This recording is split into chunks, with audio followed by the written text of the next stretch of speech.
Mga kabisnes naming minamahal, makikisuyo po kami. Naglalambing po kami sa inyo. Kung maaari po sana ay pakisuportahan natin Analisa Reality Vlog. Analisa Reality Vlog. Hello mga kabayan, magandang buhay. Welcome po ulit sa aking YouTube channel, Analisa Reality Vlog. Kumusta na po kayo? Today is January 2 na ginawa ko itong aking reaction video.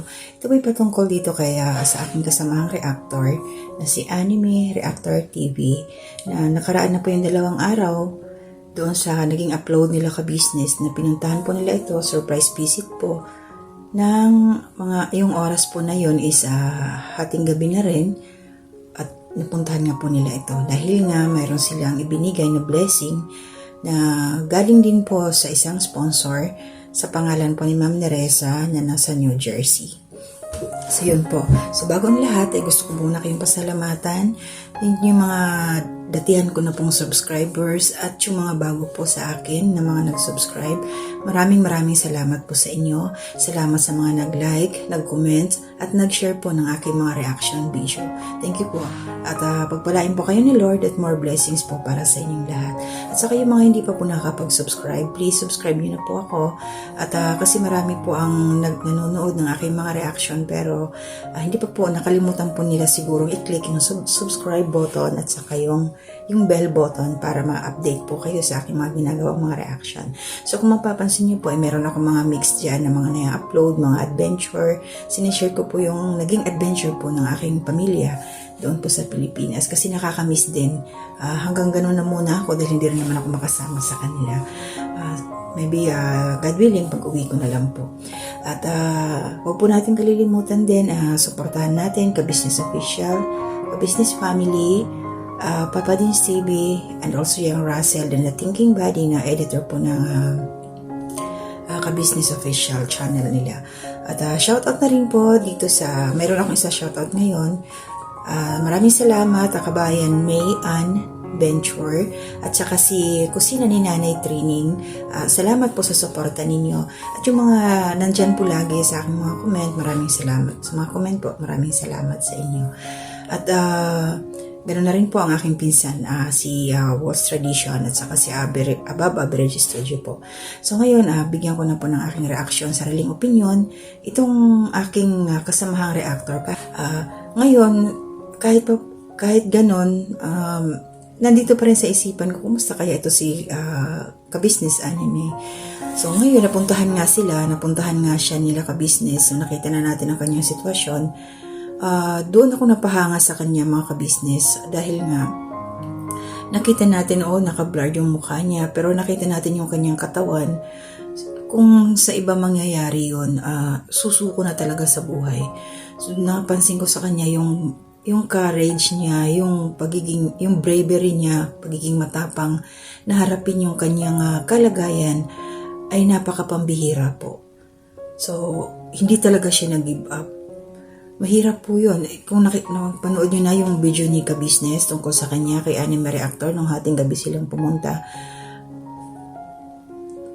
naawa ko sa kanyang kalagayan sa totoo lang kasi nga ang hirap ng ganun, biro mo, hindi ka na makabangon sa higaan mo tapos andun ka lang kailangan mo ng may aalalay sa iyo para makabangon. Iniisip ko pa paano yung mga pang personal na gawain niya, di ba? Alam naman na natin yung ibig kong sabihin kung magbabanyo siya, diba? Parang ang hirap talaga igalaw. So, kahit sa ganong kanyang sa sitwasyon niya ngayon, doon natin makikita kung gaano yung paniniwala, yung faith niya sa ating Panginoon sa taas, hindi siya nag-give up. Hindi niya i-give up yun. Pagkos sa ginagawa niya ngayong pagbibigay ng reaksyon, doon natin napatunayan na napakatatag talaga ng taong to, si Anime Reactor TV. At kung siguro inisip niya, katawan ko lang ang naging ganito, yung kanyang isipan ay buo pa rin, malinaw, nakakapagsalita siya. So, lahat naman kasi talaga na nangyayari sa buhay natin ay mayroong dahilan ng ating Panginoon. So, anong nangyari sa kanya? So, base sa pakikinig ko doon sa naging usapan nila Mr. Ka-Business, naikwento niya kung paano nangyari yung ganong disgrasya sa ating kabayan kay anime reactor. Dahil pala ito sa motor, nakaidlip siya habang nagdadrive. So, ito yung mga bagay-bagay mga kabayan, ka-business, ka-papi, at saka kalingap. Once na pagod ka na, magpahinga din. Kung halimbawa malayo ka, may lalakarin, magdarive pa, pahinga muna, itulog muna. Then pag nakarelax na yung katawan, hindi ka naaantok, isa ka na magdrive para maiwas disgrasya. Mag-iingat po tayo. Kasi kahit ako nagdadrive din ako ng motor pag nasa Pinas, pero sa araw lang yun kasi nakakatakot sa gabi. Pero naranasan ko rin mag-drive ng gabi. Inangkas ko yung aking mister noong umiinom pa ako ang nagdadrive doon kami sa ang daming sakay, ang daming kasabay ng mga sasakyan ba. So syempre natatakot ako pero pray lang kasi lahat ng bagay pag pinagdasal mo gagabayan ka at tutulungan ka ng ating Panginoon, ilalayo ka niya sa anumang kapahamakan. So itong nangyari sa sa ating kabayan kay anime reactor, hindi naman niya siguro talagang gusto lang niyang makarating sa kanila, sa bahay nila. So, hindi na niya inisip yung pagod niya, yung puyat niya. Kaya yun ang nangyari. So, at least, kahit papano, buo pa rin. Gaya ng sabi ko kanina, buhay siya. Buhay siya, although yung katawan niya, hindi na normal na hindi na siya makatayo dahil nagkaroon ng problema sa kanyang likod. At praise God nga kasi nga buhay siya ngayon.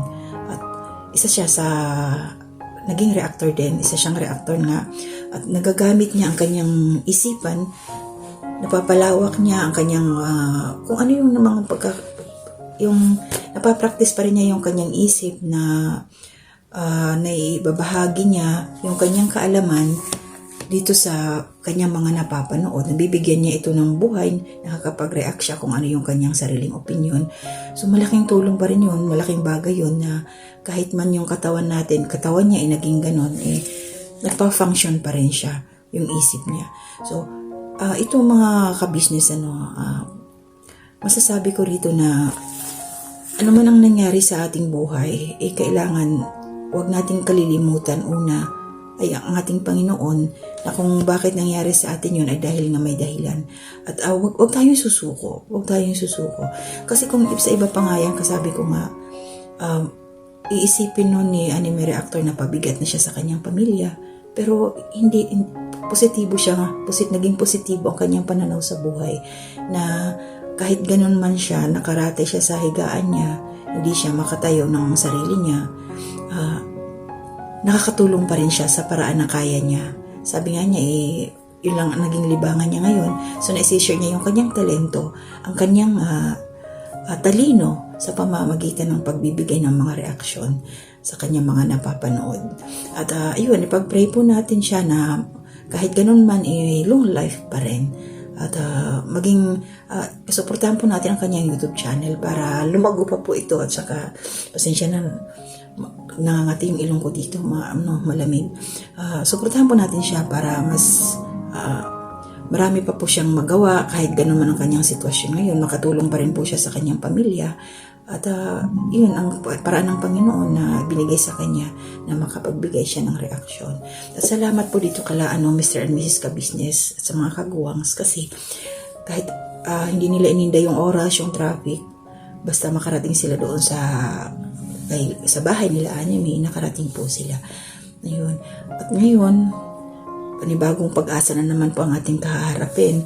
So maraming salamat sa iyo, kabayan, ka-business anime, dahil sa nakita ko sa kalagayan mo, dito ko napansin or dito ko na-realize na kaming mga normal pa ang katawan, kailangan mas lalo pang magsikap kasi kahit nga ikaw hindi sumusuko. So wag tayong susuko mga kababayan kahit tayo ay nahihirapan dyan.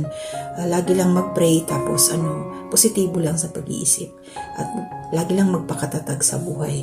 Diba? unang na talaga huwag tayo makakalimot na nandiyan lang ang ating Panginoon na nakatingin sa atin, nakagabay sa atin. Sa totoo lang mga kabayan ng mga kabisnes, ang ating Panginoon naman alam niya kung anong mga kailangan natin. Pero kung hindi natin ito hihilingin sa Kanya, hindi niya ibibigay. Parang tao din yan, parang tayo din, di ba? O may mga kasamahan tayo dito o kamag-anak o ano na kahit nakikita natin kung ano yung kailangan nila at hindi naman sila nagsasabi sa iyo, hindi lumalapit sa iyo, hindi rin natin may bibigay, di ba? Parang ganun lang din yan. Pero wag naman yung abusado na sabay ganun eh. So, hanggang dito na muna ngayon. Salamat sa lahat ng mga sumusuporta sa amin. Yung mga may mga karamdaman dyan, ingat-ingat po kayo sa inyong mga sa inyong katawan at wag pong abusuhin. Lagi pong iwas lang po sa mga hindi dapat kainin na mga bawal sa inyo. Sumunod po kayo kung ano yung mga bilin sa inyo ng doktor para maiwasan po natin yung anumang sakit o anumang karamdaman na hindi natin kakayanin. Pero shout out po sa lahat ulit ng mga nakasuporta sa amin. Maraming salamat. Tuloy lang po ang buhay. Ay, by the way, bago ko makalimutan ang mga kabisnes, no? Maraming salamat doon sa ka-business team kasi nga, di ba nagbilin yung sponsor na si Ma'am Nerissa, si Kabayan Nerissa, yung nagbigay ng wheelchair kay Anime Reactor na yung ibang pera doon sponsor niya para sa pangmerienda during sahod time ng ka-business. Pero hindi na nila ito ginamit. Sacrifice sila, binigay po ito kay Anime Reactor. So, 6,000 po. So, lahat-lahat inapunta din kay Anime Reactor yung 12,000 na galing po doon sa sponsor. At saka dinagdagan pa rin ho ito ni ka-business official ng 10,000 galing po sa sahod nila sa YouTube. So, yan na po yung resulta pag nakasuporta talaga tayo sa kanila. Nanonood tayo ng mga video nila, hindi nag-i-skip ng ads. So, mas nakakatulong na dadagdagan yung mga nasusuportahan nila o nabibigyan ng biyaya. Dahil na rin po ito sa inyo. So, maraming salamat sa mga viewers at subscribers. So, hanggang dito na muna sa susunod po ulit na aking reaction video. Salamat po.